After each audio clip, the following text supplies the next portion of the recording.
Welcome to the Black Belt Business Podcast. My name is Matthew Brenner, and today I'm with Chris Malgeri. He runs a online martial arts school program as well as a brick and mortar. But today, you're going to find out how he does $6,000 a month and more in revenue through his online program that he does completely remotely for people in different parts. Not people who are just like local to him. So, if you ever thought about running an online martial arts program and you're curious how other people may have done it. This is going to be the episode for you. I ran an online program during COVID, and I had one of the biggest online programs in the country, as far as I know. We did about 200K in revenue just fully online in a year and a half. But as COVID lifted, we focused back on brick and mortar. We actually still have it. Um, but it's, I think it does like, $2,000 or something. So it's not much. But I'm always shocked that people are still training in that class. I'm like, wow, there's still people training online full time. And it's with a live instructor that we hire who actually lives in another state. So super cool that he's able to make an income from it too. But Chris's main focus that he's going to talk about today is growing his online program more than anything. So if that's something you're interested in, this is the episode for you. So Chris, thanks for listening My or pleasure. being here and listening to us to me ramble. So Chris, tell me about like your online program. Like, why did you decide to even dive into that when you had a brick and mortar school? Sure. So some years ago, when we had the motive collapse and economic struggles for my gym in Metro Detroit, newly married, kid, and my wife and I decided, we need a bit of a change. Things were very challenging running the brick and mortar. We had a big school. We used to do seminars, every other month with internationally renowned teachers, bringing all kinds of people out. It was a great school. We had a big warehouse school. We had jiu-jitsu, Muay Thai, Filipino martial arts. We were kind of like the online university, right? And then Mm-hmm. that kind of died out. And I think that even the scheme of that has died out a little bit, where people are more focused on, you may have a Muay Thai and jiu-jitsu together, or an MMA school or a traditional school, but that kind of broad scope where you see everything under one roof has kind of gone away a bit. And my wife got an opportunity we couldn't pass up, and that took us to Anchorage, Alaska, where she worked for a while. And but as Wait, from what state? Where did you go from where to Anchor? right, Metro Detroit, and then we moved to Alaska, and Okay. she had an amazing opportunity for her career as a What was psychologist. that? What was the opportunity? I'm so curious. She worked as a contractor for the Air Force, so she was in charge of all of the psychological well-being and care for the pain clinic at the main hospital in the Air Force. So there's a big base Wow. called J. Bear Army Air Force. She saw a lot of people. I actually taught up there. We have a program we call Recovery Martial Arts. It's using martial arts as a way to reconnect with your body. So this is one of the courses we founded when we were now. Anchorage is a big city, but it's remote from the rest of the country, right? Many people thought we were moving into the boonies or something, which is not quite the case. But the access to martial arts is not quite as great as it is in the lower 48, as they say. So when we were up there, people still wanted to train with me. So we were doing a little bit, online, and we would do it over. This is pre-COVID, right? So we were doing what we could. We would meet on via Zoom calls or whatever, and that kind of started the ball rolling. And I was teaching. That started me teaching part time, right? So I have 4 children. I'm homeschooling my kids. That became my day job, right? As I'm doing it, and it was a really great opportunity for me, right? I'm training my children's gym class, as it were, as me, right? Martial arts, but I handle all the homeschooling. And that got us involved with homeschooling associations, where a lot of times the homeschool families, especially if they're a little bit more remote, might not have access to martial arts training on the regular basis. So I was able to teach little seminars and workshops, but that got us thinking, this is a pretty good opportunity for us to expand in a new direction, right? And How do you break into the homeschool system? Like, what do you? You're obviously your kids are homeschooled, so maybe you get it. But like, let's say someone runs a martial arts school, their kids go to regular school, maybe they don't have kids, and like, oh yeah, I would love to do programs or teach martial arts to the local homeschool kids. How does that work? Do they get PE credit? Who do you? Where do you find them? Like, tell us more about that. okay, so homeschool is a huge it's a huge spectrum of options. You'll have homeschools that, for example, my children's homeschool is connected to the school system, right? So we have certain rules and responsibilities and things that we have to follow. And you'll have other people that are just purchasing courses and then doing it themselves, and then maybe they get accredited testing. Or you have other people that just wing it, right? So um, there are all sorts of homeschool associations. Some are more academically based, some are more religiously based, but usually each state will have a main association that you can get information on how to homeschool your kids and what the rules and responsibilities are in your state. Alaska is very homeschool friendly because there are so many kids that are remote, where when we moved from Alaska, we moved to New York. New York is pretty restrictive when it comes to homeschool. They want kids in public school, right? Now that we're in Florida, homeschool is a great option, right? It's a really good thing down here. So we're involved with numerous homeschool associations from big and small scale. You just reach out to whoever's in charge and say, hey, listen, I want to, this is where the relationship building is so important, right? You want to build relationships with these different associations and whatever your offers are. Some people do a after school drop off kind of program. In my experience, homeschool tends to be earlier in the day that they like to do things, because by the time when normally we would drop a kid off for a 4:30, 5 o'clock kids class, homeschool's already done, right? They're already done with their stuff for the day, right? Typically the homeschool, they like to get their stuff done early, get their extracurricular done early.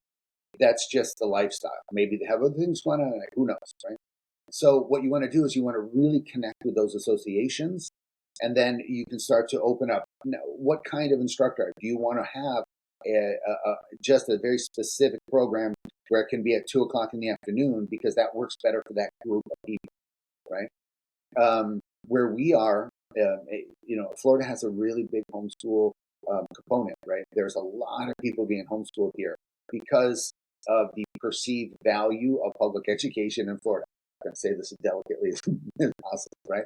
So where I live, if you look at the ranking system, the local schools near me have a 2 out of 10 rating as far as their education system goes. I'm not sticking my kid in that, right? I have a degree. My wife is a PhD. We can handle the educational system, right? So what ends up happening is, what do you do? How do you get your kids out there? How do you socialize them? As an instructor, you go and you talk to these associations, and then you say, okay, listen, I've got this time, I can offer you these classes. And then you build your little network within the homeschool association. And it's sort of old fashioned, but homeschool is big on word of mouth. If you have a good product, if you're affable, if you connect well with children, mom's going to tell moms, dad's going to tell dads, it's going to blossom. Because like any other parents, A, they want what's best for their kids. But B, it's got to fit into their lifestyle and environment, right? As anybody that teaches kids for long enough knows, you have a couple different kinds of parents, right?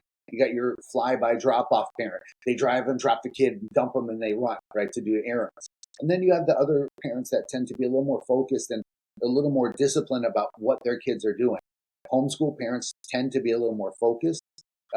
When we were in Alaska, our association gave us an allotment to use for extracurricular activities. So we could pay for guitar lessons, we could pay for other things. Out of the state allotment, every kid got X amount, I don't remember what it was, $1,500 to $2,000 per school year that could be used towards extracurricular things, because Alaska understood it's so important that kids are educated properly, right? So within each association, some are not accredited and some are. And those that are accredited or state sponsored, there is so much opportunity. And some, it worked out well for us, where when I was teaching and I had a small group up there, part of what would happen, and you got to check with your local homeschool association. I can't speak for anybody en masse, but they would give us an invoice, then that we would submit it, and then we would get paid, something like that, right? It all works. It's all money in the end, right? And you're providing a good service, and you build those relationships. The homeschool network, it's kind of like a modern version of just great word of mouth, right? The Facebook groups, you put your stuff up on all the socials, right? And when they find you or you find them and you connect, they're going to push you forward very, very aggressively because you are supplying their kids with the kind of the tools, techniques, training methods, the personal development, the character, everything that we know what we want to offer people. Now that is a great vehicle, right? Because it's a really interesting and it's a really thoughtful organization. Homeschool tends to be, in my experience, anyway. So how you like, let's say step one, okay, because this all sounds great. I'm like, all right, cool. Yeah, like you should have programs for homeschool kids during the day. Maybe it's not even you, the main instructor. Maybe it's like one of your junior instructors who like the opportunity to make more money, Mhm. give more hours to. Someone you can rely on is going to give a good class, but like you can have something during the day, so it's not just sitting there. So I guess my question is like, okay, I'm in New Jersey. I want it. Step one, I'm going to find this home and school, local home and school association or homeschooling association. Sure. What do I do? Am I just Googling New Jersey Homeschool Association? Like, what am I? How do I attack it? You can, go look up Facebook groups that New Jersey, where your local area homeschool association. And then, Okay. to be honest, I have a social media manager who does a lot of this for us. We sit down and we created a plan.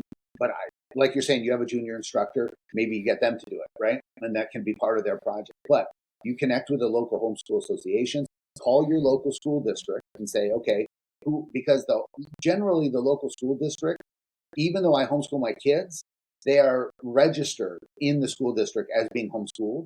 So the school district is connected with the more, let's call it, accredited homeschool association, right?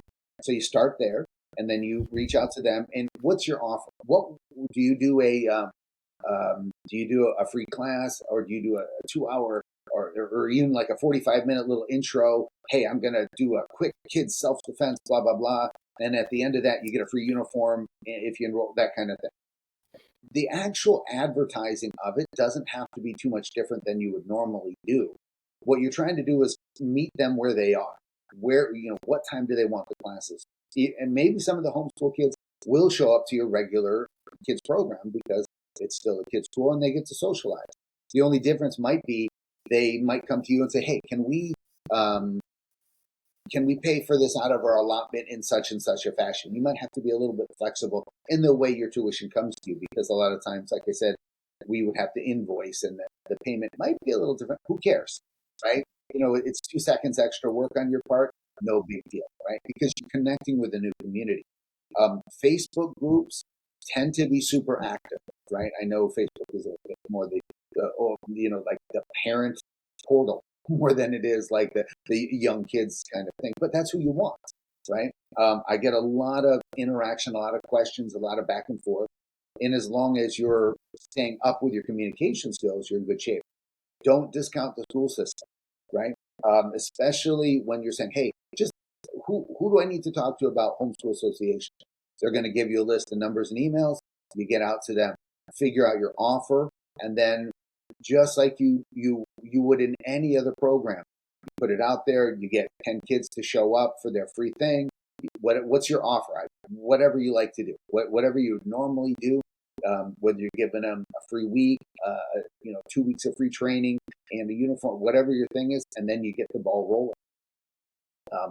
They homeschool parents, homeschool associations tend to be very receptive to getting their kids into other activities because otherwise the kids stuck at home all day and that can be no fun for the parents or kids.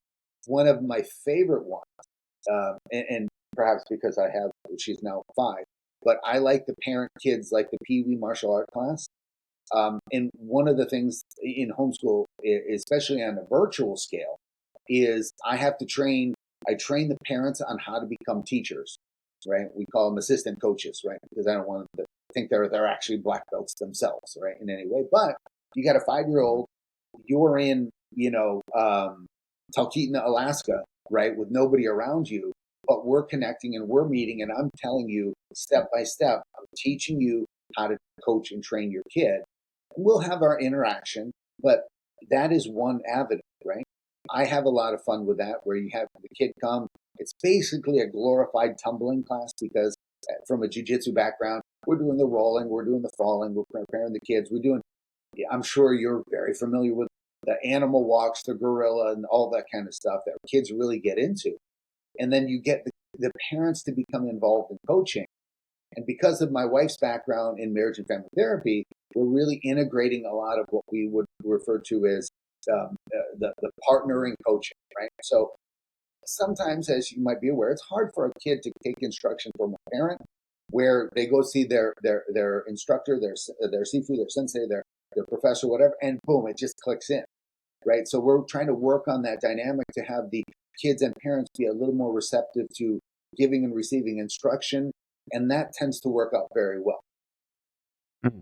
So, okay, so first step would be school district because Mm-hmm. they'll have a list of people who are registered as homeschool education Absolutely. students. Mm-hmm. And Okay, so maybe yeah, will they give you access to that list? I'm assuming not. Like, will you say like, oh, we'll do a martial arts program for them? Can you send them this email or something? some we have been able to send, for example, I'll send an offer out, and then they will send it out on our behalf, right? But once you Okay. get to the homeschool association, then the association will work with you to get your offer out to everybody. You won't necessarily get a list of each individual member of the homeschool association, right, to send it out personally in the beginning. But then, like with any other advertising push, what's our goal? Build our list, right? We want to keep building that email list so we can keep connecting with everybody, right? So if you Mm. get to the homeschool association and said, hey, here's our offer, they might blast it out on their Facebook page. A lot of Facebook pages for homeschool page, they will allow you to advertise right there on the page. Let's say some one of the ones we do here, they have a every Wednesday, anybody can put out their offer, but only on Wednesdays, for example, because Mm. they want it to be more or less a community page, but you can put your stuff out there, right? Now that's a little catch 20, it's a little hit or miss. That's not a focus, but it's also free, right? So the few minutes that it takes you to schedule your post, so what, right? That's not a big investment of time and money for you, right? Then you get into a little bit more uh, the association, and then you might work within whatever conferences that they do. Usually, we did this in Alaska one year, the Alaska Homeschool Education Association, right? They have a big conference every year. So we got a little booth, like you might do at a you know a fair, or you might do at a community gathering of any kind. You get to the Homeschool Association, you've got your booth, you've got your programs, and you set it out that way. Usually, it's a statewide thing, but if you could get involved with the state associations and you get a little bit of rapport with them, they're going to be very helpful in getting your message out to everybody. The other thing is, you can write articles and you can put up posts, sort of community service. Here's 5 steps in how keeping your kids safe when they're walking to school, right? Those kind of things that you're putting yourself as an authority, right, on their page. You're saying, I'm a martial arts expert. I know these things. You do a 2 or 3 paragraph blurb, something simple. Nowadays, a little video lesson that you can have them post up. Now you are getting yourself out there to the homeschool community as an authority, as a professional, as somebody they can trust to bring either virtually, in our case, or in perhaps in person. Right? It's a really interesting program. Is there a way to become like the go-to besides like, okay, maybe it's people saying your name all the time on the Facebook group, Mm-hmm. or maybe they got a couple emails or something from the homeschool association, but is there a way to become maybe the certified martial arts PE credited instructor through a homeschool association? Like we're like, oh, here's like they send out to everyone every year when people certify, oh, here's like your resources for local homeschool kids. Is that a thing? Not so much, because every homeschool association is different. Now, for example, if you want to be considered a coach, or if you're a teacher in the program I'm in with my kids, right? I'm homeschooling them, but they still have to actively meet with teachers who are professional certified. They went to school, they're licensed in the state, right? So there's a whole range, right? I think the the best way to sort of formulate yourself as the go-to person, because there's not an official, hey, this is the person, um, is to get sort of the, even if it's anecdotal, but get sort of that gold star seal of approval from the bigger associations themselves. Get the associations themselves to say, hey, Matt here, he's the guy you want to send your kids to in the homeschool environment, because some homeschool environments, basically you send in your paperwork, and this is really the downside of homeschool is, as long as you fill out your paperwork every year, the state leaves you alone, because maybe you have a religious exemption or something else, and you say, hey, I want my kids taught this way in this material. That's acceptable, right? Now, they might not get a high school diploma, right? There are rules in getting that. They might have to do a GED or something later, right? But I tend to focus on the homeschool associations that are connected to the state. They are credited. And for example, when my kids finish, they'll have a Florida State high school diploma, right? So I'm really focusing on the ones that are accredited and connected academically, but you can get sort of a seal of approval, but to say, hey, I got certified, I haven't seen anything in that way, but you can definitely make yourself stand out as the one to go to. What I've noticed, and I think this is really where the fun part is for me anyway, is when you can get them the information, the content, and develop yourself as the brand. Say, I'm the guy that you want to bring your kids to for homeschooling. They're going to take that and run with it, right? Because then you're a name that people can trust. And I think that's very, very important when you're dealing with kids, as I'm sure you know.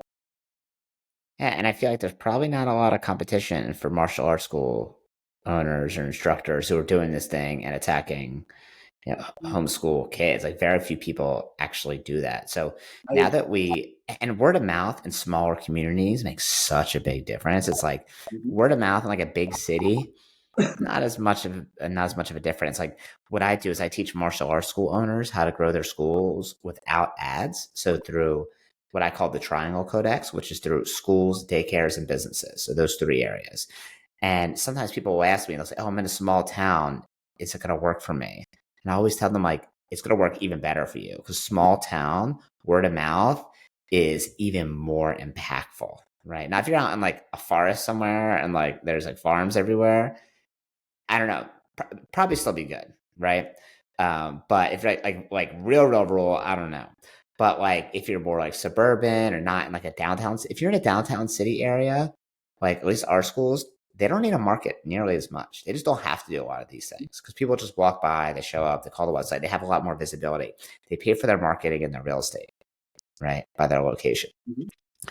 But if you're wanting to get into homeschool and you do a really good job with the first couple of members, they're gonna know other homeschool parents. They're gonna know other homeschool kids, and they're gonna tell them about it. So I think if you want to sneak your way in, now that you gave us some strategies through Facebook groups, through Googling the homeschool association in your area and schools, I think that's a great first step. I guess the next part is, okay, that might be if you want to run a program uh, that's homeschool kids in your local area at your brick and mortar school, or maybe you want to do it part time in your garage or something. I don't know, but let's say you want to do it online, okay, where you have a much broader reach. Sure. How do you do that? How did you actually start that?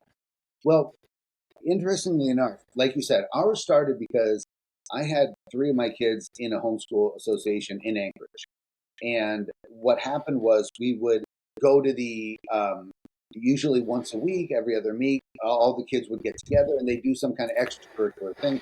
Then we started talking to some of the parents, and I was able to sort of branch into it that way. We got approval from the homeschool and said, hey, let's do a class once or twice, once a month, twice a month at at the park or here or there. And that sort of grew, like you said, word of mouth. Now, if you're going to do something on a broad scale, what worked well for us and what is continuing to grow, and I'm having a great time with it, is how do you take the homeschool environment and turn that into their gym? Well, you're going to have a limited equipment, right? They might have limited space. They're not going to have the resources of coming to the coach. So what we did was we first figured out, okay, what's our program? What are we going to get? What we're doing is an interactive program where I'm not only working with the child on their martial arts skills, but I'm teaching, like I said, the parent to be able to become like the assistant coach and monitor what's going on, right? So we already had the inroad into the homeschool associations, And we were able to start advertise that through and say, okay, do you want a 30-minute, let's do a 30-minute consultation. Let's talk about you, your child's needs, how to set everything up. And then what we can do is customize this. You have a 10 by 10 room, you got 5 feet of space. What can we do? What kind of thing can we offer? You don't have any mats? You can go to Costco, 30, $40. You can get like, those puzzle mats you can just stick together. You can make this very cost effective. I'll start by showing you the basic movements and exercises, how those basic movements and exercises become the techniques, and how the child and the parent can train together in an effective way. So we have a product, right? We know what we want to get to everybody. Then we start putting it out through the Facebook groups, and we start putting it out through the associations in the way saying, hey, you can't get to a school? I'll bring the school to you, right? I will put the school in front of you. I will give you everything you need to go from rank to rank to rank, to belt to belt to belt, and how to go through everything. That gets a little sticky. As you know, online training, there's such a weird gray area in rank and everything nowadays. Some people have this, what's the McDojo term, right? People just get crammed through their ranks really quickly. How do you do testing and other things on a virtual scale, right? So what we've done is we created a system where you can go, let's put it in jiu-jitsu terms, like white to yellow belt. Here's the techniques. Here you have to know. As long as you can demonstrate them fairly well and you can move, you can progress through the ranks. Eventually, what we're focusing on now is creating central hubs where we'll go once or twice a year and have a seminar where people won't be too hard for them to travel and meet with us. Say, maybe I need to go to Alaska once a year. Everybody that's in the Homeschool Association, that's part of what we're doing, can do it. They can do their testing with me. And this way, at least once or twice a year, I can see you in person.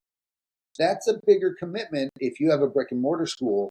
That maybe that's not as much of something you want to invest in. But for me, because my focus is working on the homeschool and developing the parent-child interaction, giving them a way to get that personal interaction, not only are we doing the virtual training, not only does that grow the library that they can come back and see the lessons over and over, but now I'll be in your general geographic area once a year. We can plan for it, whether it's, we're renting out part of a hotel, whether I'm renting out a school somewhere, somebody I know, and we can get together and we can connect in person as well. Okay, that's great. So you'll kind of almost have them set up their own little dojo in their house. Absolutely. And Yeah, very cool. what can you afford? What can you do? If you tell me I've got 4 feet of space, maybe I need to focus more on a stand-up kind of martial art in the beginning. But if you tell me you can put a 5x5 or 6x6 set of mats out, I can keep you busy and safe teaching you jiu-jitsu or whatnot, right? Depending on what you want to do. It all depends on what you want. So this is where the sort of the boutique nature of it comes in the beginning, is I will customize it to where you're at, what you're doing. Who are the parents? Are the parents physically capable of training with their kids, or do they have some kind of impediment that would prevent them from being a good partner, right? Do I have a brother and sister that can train together, 2 brothers, 2 sisters, what have you? Or is that going to be a problem, right?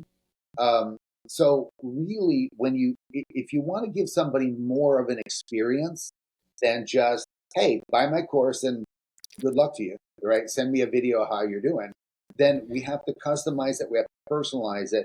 And we have to have that, regular connection and interaction as best we can, as you would if you got a kid coming in twice a week, 3 times a week that you're seeing, right?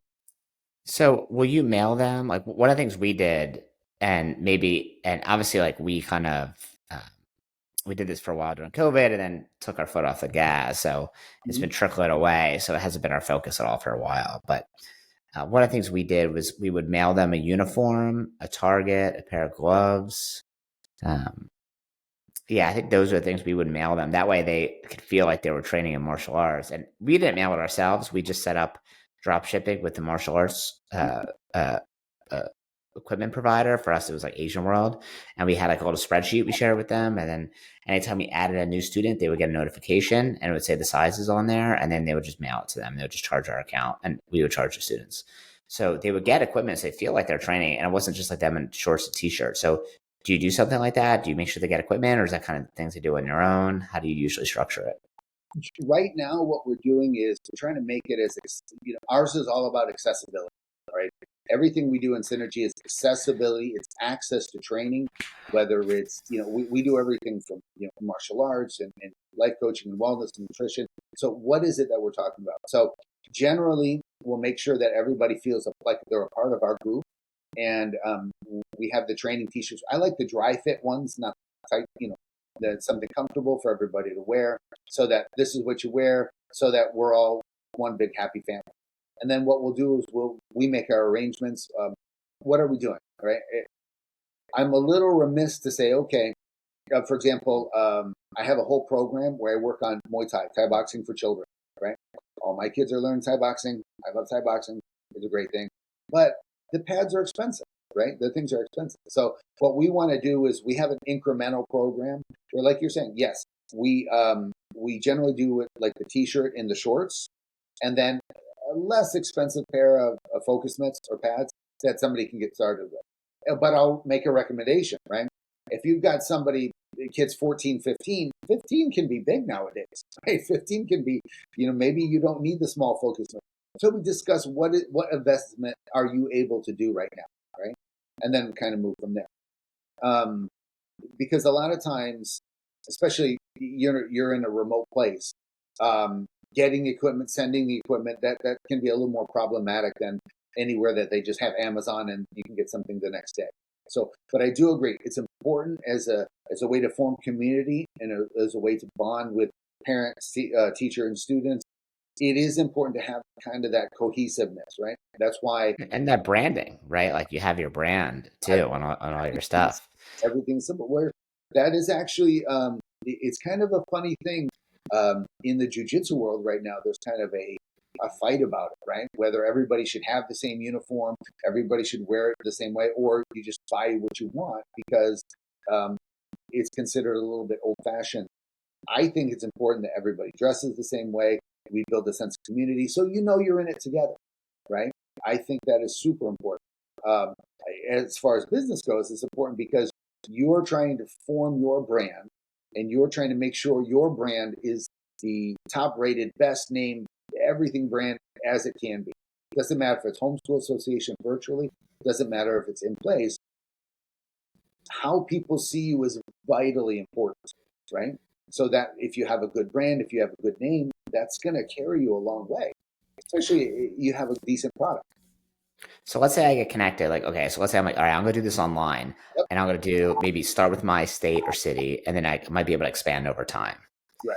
Right. And like, okay, I'll just focus on homeschool kids who want to be able to train online. And then it doesn't have to be just your city or state. It could be anywhere. Right. But it sounds like I'd probably infiltrate the Facebook groups first locally Mm-hmm. and then kind of branch out.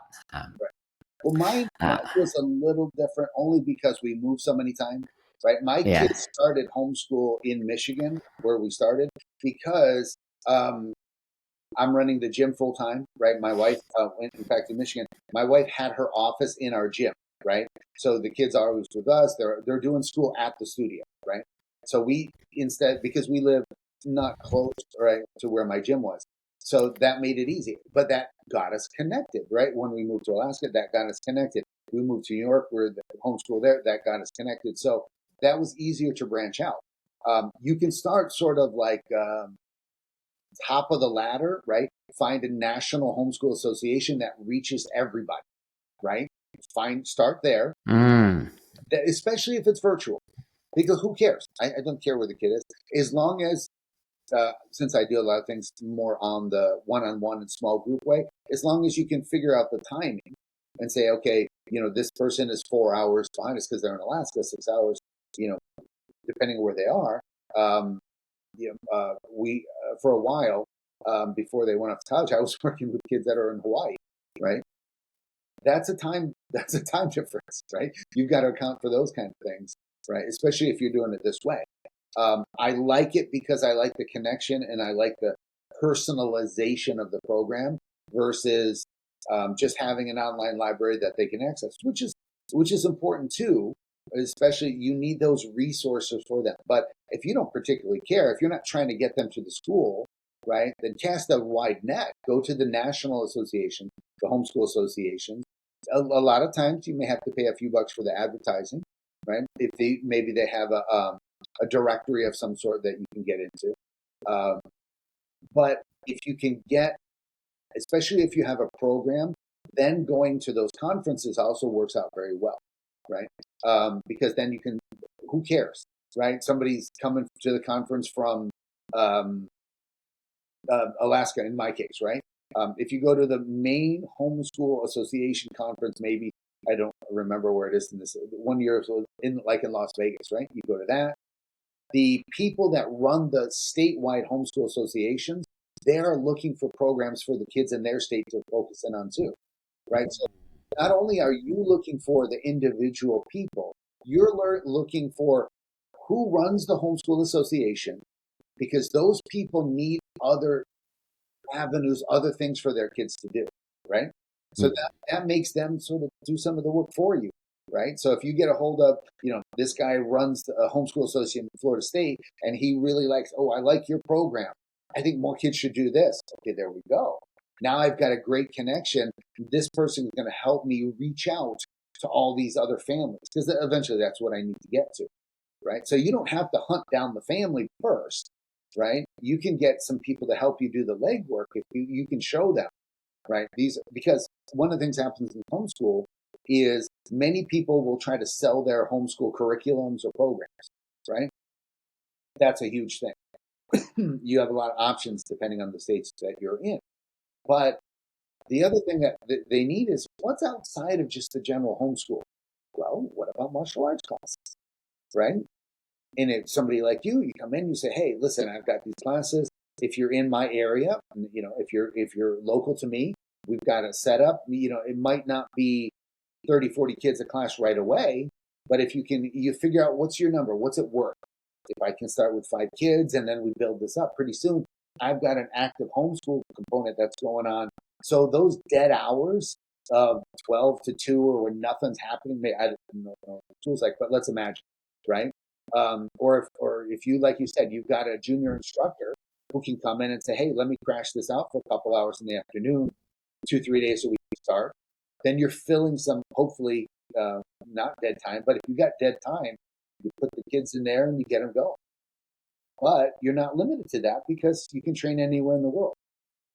So tell me about the business side of it. So do you do a trial offer, or a free class, or a paid trial? What do you usually do? Generally, we do, if it's all the virtual, right? Generally, what we do is we start with consultation.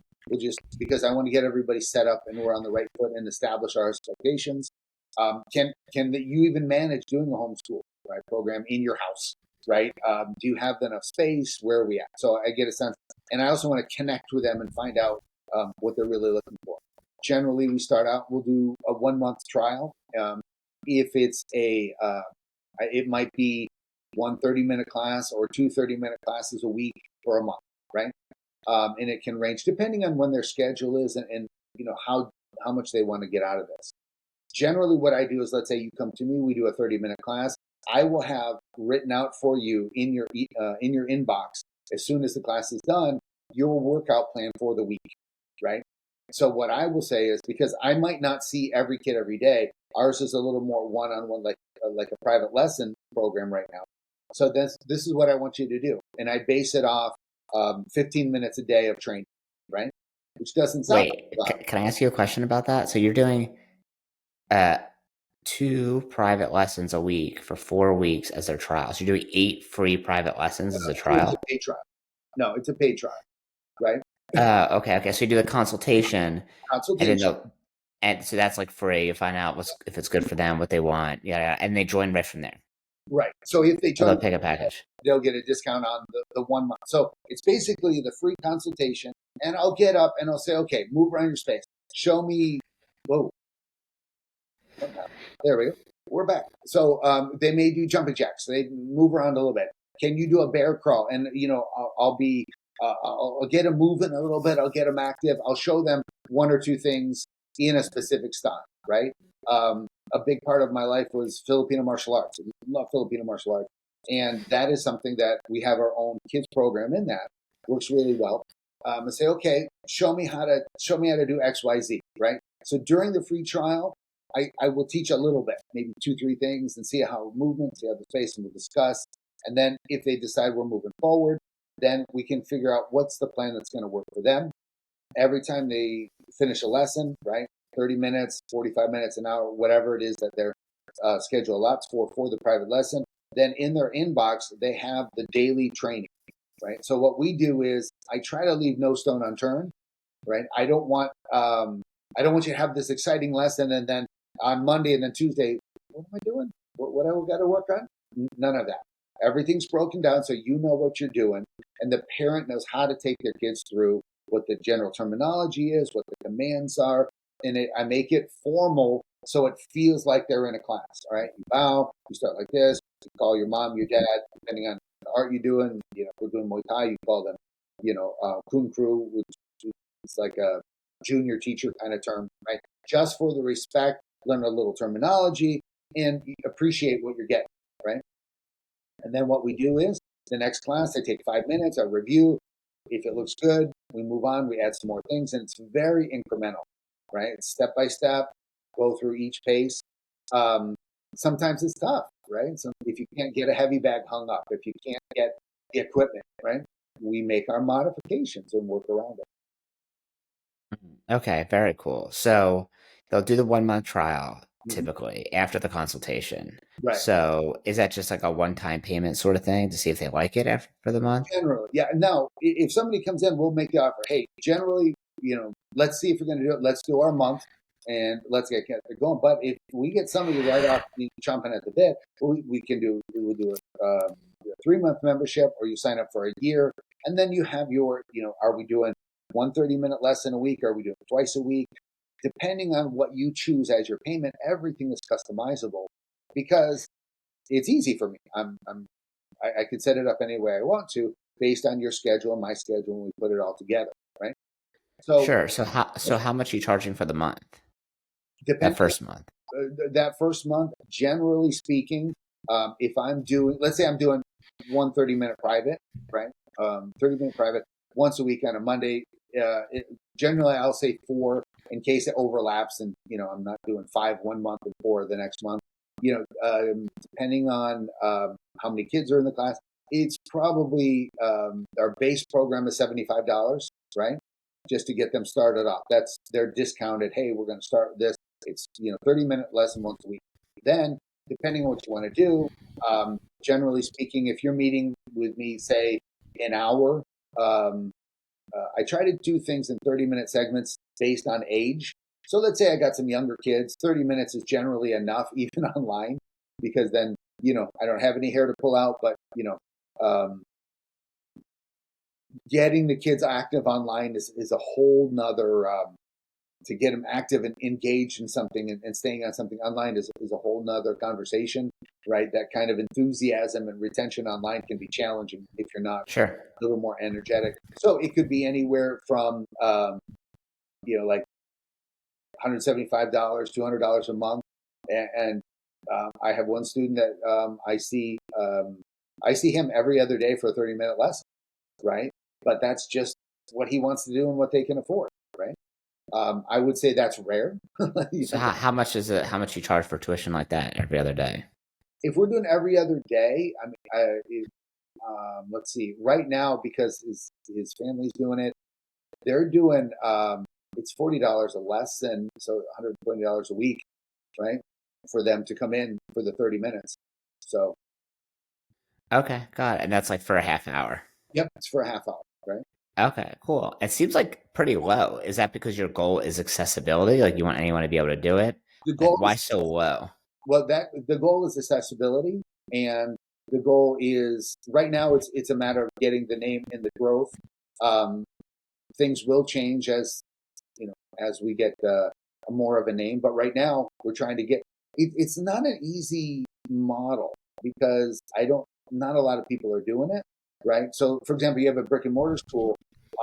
I can't go into Facebook without finding, I'll get ads, grow your school, do this or that. That's a model that everybody understands and knows. So we're trying to build through this as we go. Yeah, like when we did online classes, not the same as you because it's a little bit different. We did a group classes, never, but small group. I would say usually between like 3 and 10 students at a time. And sometimes we'd have another instructor on Zoom. We'd have two that could kind of help. But we had like we charged our normal tuition, which was anywhere between 225 to $300 a month, Okay. and they could do as many classes as they wanted. But obviously, that's not accessible to everyone. So it really depends like what your goal is. If your goal is like accessibility and the affordability for a lot more people to be able to do it. Awesome, right? If your goal is private lessons or versus group classes, when you like more than the other, great. But it's interesting to hear another perspective because I wouldn't do it that way, but that's okay. That's what I would want to do. But that's what you want to do. That's awesome. Mhm. So it's cool to hear someone else doing it in a way that like it's going to be help different types of people. Right. Well, part of Um, it too is like for this one group, there's a restriction because it's through Homeschool Association. So there's an allotment of can what can be paid out, right? So, for example, if in one homeschool association you've got X amount of dollars over the school year for them to pay out, and I know the family, so that um, it's probably different, right? I agree, right? So accessibility is a big deal for us because when we were in the homeschool association, there were a lot of people that it was a bit serving the underprivileged side of things, right? That was a bit more challenging. So they would be unable to take the classes otherwise, right? So you gotta determine what your goal sets and your mindset are. This is more of a part time endeavor for me right now. This is not what we do full time. So sure. I have that luxury in some sense to be able to reach out and try to help out people that maybe couldn't take it. And I was working for a school down here, and there was no flexibility, right? I think it was like $150 a month, and if it was too tight, well, I'm sorry, I guess we're not the school for you, right? But I remember coming from a school, and when I started in martial arts many, many years ago, it was like $30 a month, right? And I know what it did for me. So for me to be able to give that back is that's where part of my motivation is for this program, right? In for the people that may not be, it might not be something they could manage. But if I didn't have martial arts, if that wasn't something that was part of my life growing up, things could have turned out a bit differently for me. Um, and that's okay. I mean, I'm all for people figuring out what they want to do with their business, how they want to run it, and what matters to them, right? And I think there's a space for all of it. Absolutely. So are homeschool kids typically higher income or lower income? Like, where do you think the scale is? Obviously, there's going to be both, but generally, I would, from my experience, depending on where you are, right? Um, Homeschool will happen one of two ways. Either the school systems perhaps um, aren't up to snuff. So you'll have people that want to have more of a hands-on approach to their own kids' education, and that'll range. I would say it's definitely in the middle income because you have to take care of. You're still paying for your kids' school supplies and all the other things. They're just supplying you with the coursework and whatnot. I think perhaps earlier when we started, it seemed to be more people are maybe in a lower socioeconomic scale. But I think with the education systems being as they are, when COVID hit, everything in the school system changed, right? Everything went to homeschool because the public schools weren't prepared for online courses the way they are now. But the online homeschool had existed for years before that. It was funny. The homeschool the program we were in, it almost tripled in size overnight when COVID hit hard, right? Because mm, all the parents, the whole thing about your kid's going to sit down with the Zoom lesson and pay attention to the teacher who was 5 miles away at the public school teaching with a mask on. None of that was great. So the homeschools, online public schools, that has boomed, and it's actually maintained pretty well, right? They've done a good job in keeping that. The association we're part of now, it's much bigger than it was even a couple years ago when we started with them, because we moved down kind of at the tail end of all the COVID craziness when we came down to Florida, and it's launched pretty good. Awesome. Well, thank you so much for sharing that, sharing your perspective. If someone is listening to this and like, yeah, I would love to have some sort of online component to my martial arts school, or maybe they just want to do that exclusively, or maybe they want to break into the homeschool side of things, and they just have a question for you. How do they find you? The Synergy Center Global is our hub for everything. So you can find me, Visual Coach Krish, the Facebook and Instagram, that's out there. But that's usually the best way to get a hold of me directly, through our website. And then, you can see what other kind of offerings from the yoga perspective, the dancing, the coaching, all that kind of thing. So we Cool. can talk. What's the website? Can you spell it out for us? Sure, it's the Synergy Center Global. So the THE Synergy SYNERGY Center CENTER Global GOLBAL.net, and that's a great way to find everything that we do and connect with us and see if there's some kind of resource that we offer that you might want to take advantage of. Cool. Well, thank you so much for being on here. My name is Matthew Brenner, and if you're a martial arts school owner and you want to grow your brick and mortar school through organic strategies, that means without ads, like without depending on them, you want to grow your school through schools, daycares, and local businesses. I can show you how to add 60 students in 16 weeks. Now, it's going to require work. It's not something you just sit back and throw money on and Mark Zuckerberg and pray that some good leads come in. It definitely requires work, about 4 hours a week. But if you do it, you'll transform your school completely. So if you have a question or you want to reach out to me, you can visit doubleyourdojo.com or Matthew at doubleyourdojo.com for email. Thanks, guys. Thank you.